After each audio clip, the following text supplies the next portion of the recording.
அதிமுக அமைப்பு செயலாளர் மற்றும் மாவட்ட செயலாளர் பொறுப்பில் இருந்து கன்னியாகுமரி தொகுதி சட்டமன்ற உறுப்பினர் தளவாய் சுந்தரம் நீக்கப்பட்டுள்ளதாக அதிமுக பொதுச் செயலாளர் இபிஎஸ் தெரிவித்துள்ளார். கன்னியாகுமரி தொகுதி சட்டமன்ற உறுப்பினர் தளவாய் சுந்தரம் இவர் ஜெயலலிதா ஆட்சி காலத்தில் இருந்து அமைச்சரவையில் அமைச்சராக பதவி வகித்து வந்தார்.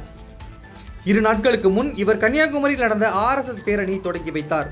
அவர் பாஜகவினருடன் தொடர்பில் இருப்பதாக தகவல் வெளியானதை தொடர்ந்து அவரது கட்சி பதவிகளை பறித்து இபிஎஸ் நடவடிக்கை எடுத்துள்ளார். இதுகுறித்து அதிமுக பொதுச் செயலாளர் இபிஎஸ் வெளியிட்டுள்ள அறிக்கையில், முன்னாள் அமைச்சர் தளவாய் சுந்தரம் கட்சி விதிகளுக்கு மாறுபட்டு நடந்து கொண்டுள்ளதாகவும் இது பற்றி விசாரணை நடத்த வேண்டியிருப்பதால் அவர் அதிமுக அமைப்பு செயலாளர் மற்றும் மாவட்ட செயலாளர் பொறுப்புகளில் இருந்து தற்காலிகமாக விடுவிக்கப்படுவதாக தெரிவித்துள்ளார். மேலும் கன்னியாகுமரி மாவட்டத்தில் செல்வாக்கு மிகுந்த தளவாய் சுந்தரம் 2021 ஆண்டுகளில் சட்டப்பேரவைக்கு தேர்வு செய்யப்பட்டவர். இவர் அதிமுக சார்பில் ராஜ்யசபா எம்பியாகவும் பதவி வகித்துள்ளார் என்பது குறிப்பிடத்தக்கது.